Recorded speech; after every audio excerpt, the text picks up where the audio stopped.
from anything that might be fictional or any, so. She stood in front of the black and white photograph, eyes tracing the outlines of faces that once filled her childhood. 3 sisters, a mother, a father, but now only she remained. Mariel Hemingway has spent most of her life under the weight of a legacy, one built not just on fame and brilliance, but on silence, sorrow, and tragedy. The Hemingway name echoed with literary greatness, but behind the polished surface lay a family haunted by mental illness, addiction, and death. Few know that by the age of 40, Mariel had lost nearly everyone she loved. One sister overdosed. The other disappeared into delusion. Her mother, consumed by years of emotional wounds, faded away. And her father, once a charismatic war hero, grew lost in regret and self-destruction. This isn't just the story of a famous actress. It's the story of survival, of a woman who refused to become another ghost in a family of ghosts. Today, we look into what really happened to Mariel Hemingway's parents and how their lives and their pain shaped the last Hemingway standing. Mariel Hadley Hemingway was born on November 22, 1961, in Mill Valley, California, a place of serene hills and coastal light, a quiet contrast to the storm that was her family legacy. From the moment she entered the world, she was part of something bigger than herself, the Hemingway name. Her grandfather, Ernest Hemingway, had already become an American literary icon, larger than life and just as tragic. But Mariel never met him. He died by suicide 4 months before she was born. Growing up as the youngest of 3 daughters in the Hemingway household, Mariel witnessed dysfunction not from a distance, but at eye level. Her childhood wasn't filled with bedtime stories or family dinners. It was shadowed by alcohol-fueled arguments, secrets behind closed doors, and an unspoken understanding that something was always wrong even when everyone smiled. At just 14 years old, Mariel made her acting debut in Lipstick, 1976, a harrowing film about sexual assault, where she starred alongside her real-life sister, Margot. The performance was raw and unsettling, far too real for a teenager, but it marked the beginning of a remarkable career. 3 years later, she stunned audiences with her vulnerable portrayal of Tracy in Woody Allen's Manhattan, 1979, earning her an Academy Award nomination for Best Supporting Actress. It seemed as though Mariel was destined for the spotlight. But beneath the camera flashes and red carpets was a girl quietly unraveling. Fame didn't protect her from the implosion happening at home. Her sister Muffet struggled with schizophrenia, Margot battled addiction, and eventually died from a barbiturate overdose. Her parents' relationship grew toxic, soaked in alcohol and resentment, and Mariel, caught in the middle, learned to adapt, to smile through pain, to shrink into silence. Still, she kept working. Through the 1980s and early 1990s, she appeared in a series of roles that often mirrored her inner struggles. Characters searching for identity, craving love, battling invisible forces. Off-screen, she dabbled in spiritual healing, natural health, and began a lifelong journey towards self-awareness. It wasn't until decades later that Mariel found the courage to speak openly about her family's mental health struggles. In her books Finding My Balance and Out Came the Sun, she detailed the generational trauma she had carried for years, how it shaped her choices, her fears, and her ultimate resolve to break the cycle. She became more than just a Hemingway. She became a survivor. But to understand how she got there, we have to go back to her parents, to the war-haunted father who never fully came home, and to the mother whose quiet suffering left an even deeper mark. In a family so defined by legacy, their truths were never loud, but they were devastatingly permanent. To understand the sorrow that shaped Mariel Hemingway, we must enter the world of her parents, Jack Hemingway and Byra Louise "Puck" Whittlesey, a couple who seemed, at first glance, mismatched but committed. Yet behind their smiles and family portraits was a bond forged less by love and more by survival. Jack Hemingway was the only son of literary giant Ernest Hemingway. From a young age, Jack was pulled between two extremes: the intensity of a father who demanded greatness, and the weight of a name soaked in genius and violence. In World War II, Jack served with courage as a paratrooper and was later captured and held as a prisoner of war in Nazi Germany. His wartime journals would later become memoirs, but those pages couldn't capture the emotional damage he carried home. Returning from war, Jack tried to rebuild a life in peace. He wrote, fished, and eventually met Byra Louise, known as Puck, a vibrant, smart woman with an independent streak and a deeply rooted sense of loyalty. They married and moved to Idaho, where Jack hoped to escape his father's shadow. But pain doesn't disappear with geography. It lingers. Jack drank. A lot. Sometimes charming, sometimes cruel. His moods swung like a pendulum. His love for nature and storytelling made him fascinating, but the alcohol often turned him into a stranger. Puck, meanwhile, became the quiet pillar of the home. She rarely spoke out, rarely argued, and bore the burden of keeping the household from collapsing. Her strength was silence, but that silence came at a cost. They had 3 daughters, Muffet, Margot, and Mariel. The Hemingway girls grew up in a house where emotions were either volcanic or buried. Mariel, the youngest, watched and absorbed everything. She remembered nights when her father's voice echoed through the hall, slurred and angry. Days when her mother stared blankly through the window, lost in a place no one could reach. There were rare moments of tenderness. Jack, on a good day, would teach the girls how to fly fish, spinning stories about his father, Ernest. Puck would sometimes hum old jazz tunes while folding laundry, her face briefly lit by a memory from better times. But those moments were fleeting. The dominant feeling in the Hemingway household was unease. There was love, yes, but love wrapped in fear, resentment, and exhaustion. Mariel once described it as growing up in a beautiful house haunted by invisible things. Her parents weren't villains, but they were wounded, deeply, generationally, and those wounds bled into their children. As Muffet's mental illness progressed and Margot's addiction worsened, Puck withdrew further into herself.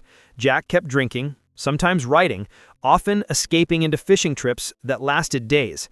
Mariel left behind, learned early how to hide her own pain. She became the peacekeeper, the invisible glue, but inside, she was cracking too. She never blamed them, even years later. She spoke of her parents with sorrow, not anger.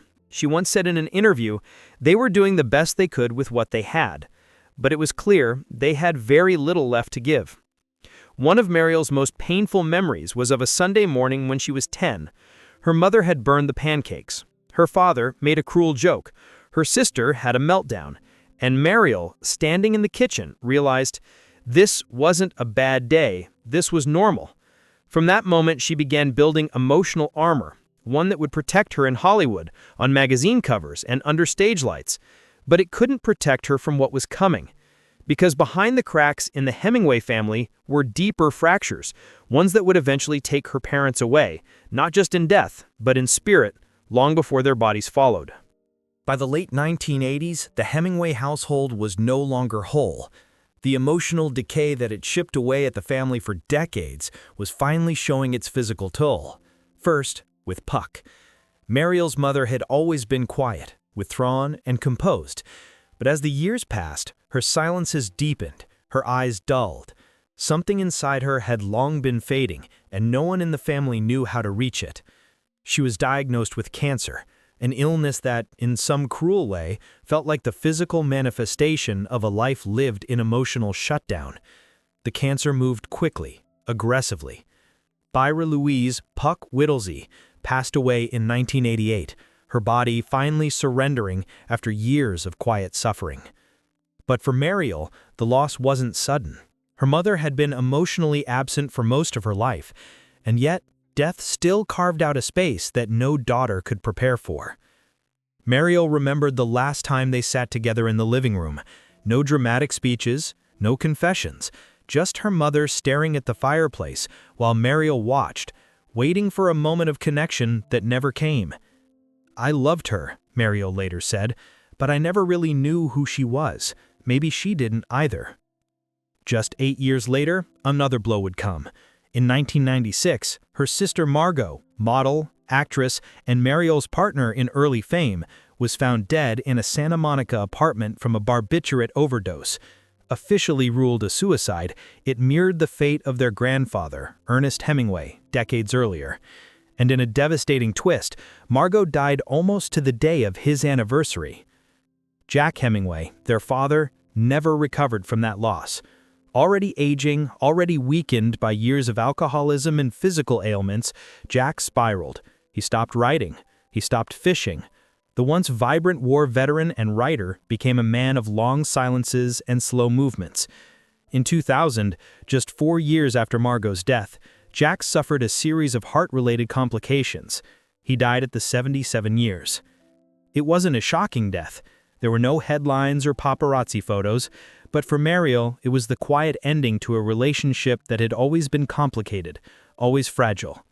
She didn't cry at first. Instead, she felt an eerie stillness. "I lost him long before his heart stopped," she would later write.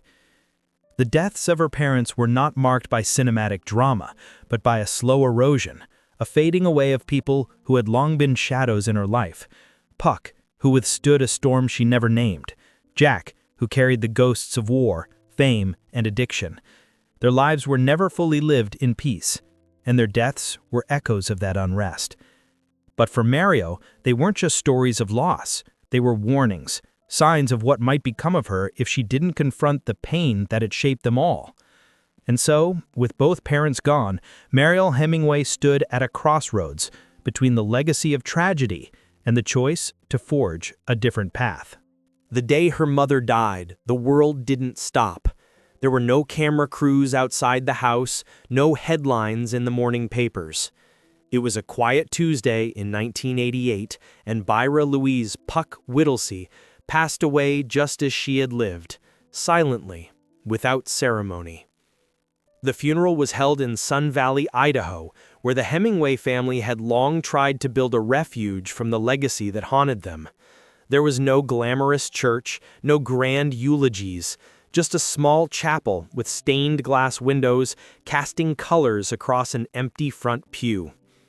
Mariel stood beside her two sisters, though even then their closeness was unraveling. Muffet was distant, consumed by her mental illness. Margot wore dark sunglasses, her grief buried under layers of detachment. And Mariel, holding the photo of her mother as a young woman, felt like the only one trying to remember who Puck had once been before the sorrow took her. The chapel smelled of lilies and old wood. The minister read generic verses about peace and rest, but for Mariel there was no peace yet. There was only a hollow ache and the heavy realization that her mother had left without ever truly being known. After the service, Mariel walked alone to the cemetery plot. She had tucked a note into her coat pocket, one she had written late the night before. The paper trembled as she unfolded it, and though she couldn't read it aloud, her lips sealed by years of unspoken emotion, she placed it gently atop the casket. It read only one sentence: "I hope you're free now." 8 years later, when Margot died, the family was too fractured to gather the same way. Jack was broken by it. The funeral for Margot was more public, shadowed by the Hemingway name, tainted by whispers of suicide and pills and press clippings. And then came Jack's final day. In December 2000, when Jack Hemingway passed away, it was almost as though the Hemingway chapter had finally closed. The funeral was modest, but attended by a quiet crowd of writers, conservationists, and old war friends. The Hemingway name still carried reverence, even if the man himself had long stepped out of the spotlight. Mariel stood in the same chapel where she had said goodbye to her mother. This time the air felt different, not colder, but heavier. She was no longer the quiet daughter hiding in the pews. She was the last pillar of the family still standing. She wore a simple gray coat and brought with her not flowers, but her father's old fly fishing hat. She placed it atop the closed casket and whispered, "You tried." 3 words, filled with forgiveness, grief, and a love that had always been complicated. When the final hymn played, she didn't cry. Instead, she breathed, deeply, as if trying to inhale the space between goodbye and relief. Outside the chapel, the snow had just begun to fall, and for the first time in a long time, Mariel felt something she hadn't known in years: stillness. After burying both her parents and losing her sister to suicide, Mariel Hemingway found herself surrounded not by family, but by echoes. Grief, for her, was never loud. It crept into quiet mornings, into the hollow moments between takes on set, into the long silences when no one was calling. She carried her losses like invisible weights, present at every interview, every photo shoot, every forced smile. At first, she did what she had always done: performed. Not just on screen, but in life. She kept working, kept smiling, kept playing the role of the composed Hemingway daughter. But inside, she was unraveling. She struggled with depression, disordered eating, and insomnia. The ghosts of her family whispered constantly. Would she be next? Would the Hemingway curse claim her too? It was Margot's death that changed everything. Mariel realized she was standing on the same edge, one drink, one pill, one bad day away from following the same path. The pain was inherited, yes, but she refused to pass it down any further. She chose to live differently. Slowly, deliberately, Mariel began rebuilding her life from the ground up. She turned to holistic wellness, yoga, clean eating, meditation, not as trends, but as survival tools. She moved away from the red carpets and into nature. She began writing, not scripts, but memoirs. Finding My Balance, and later, Out Came the Sun. Raw and honest accounts of her family's darkness and her own healing journey. Her voice shifted from actress to advocate. Mariel started speaking publicly about mental health, addiction, suicide prevention, the very topics that had once defined her silence. She became a mental health ambassador, visiting schools, hosting documentaries, and working with nonprofits. She wasn't trying to escape the Hemingway legacy anymore. She was trying to rewrite it. One of her most powerful messages came during a TEDx talk where she said, "I come from 7 suicides. I should be a statistic, but I chose to be a story instead." She would often talk about how healing isn't dramatic, it's not cinematic, it's making your bed, it's breathing, it's saying no, it's forgiving people who never apologized, including your parents. In the quiet of Idaho, in a home she built herself, Mariel finally created something the Hemingways had longed for but never found: peace. She couldn't undo the past, but she could choose her future. And that choice, to live, to speak, to heal, is what made her truly extraordinary. Not every legacy is written in ink. Some are written in silence, in wounds passed from one generation to the next, in stories never told aloud. For Mariel Hemingway, survival was not an act of luck. It was an act of defiance. She stared down a lineage of pain, of addiction, of loss, and chose not to follow it into the dark. Instead, she turned toward the light, step by slow step, even when the light felt distant. Her parents, Jack and Puck, were not villains. They were broken people, shaped by war, sorrow, and history. In telling their story, Mariel has not only honored them, but also freed herself from the unspoken chains they left behind. Today, she stands not as the last Hemingway, but as a woman who redefined what that name could mean. And perhaps That's the greatest legacy of all. Have you ever looked at your own family and wondered what patterns you've inherited and which ones you're brave enough to break? If this story touched you, don't forget to leave a comment below. And subscribe to our channel to discover more true stories behind the rise, fall, and healing.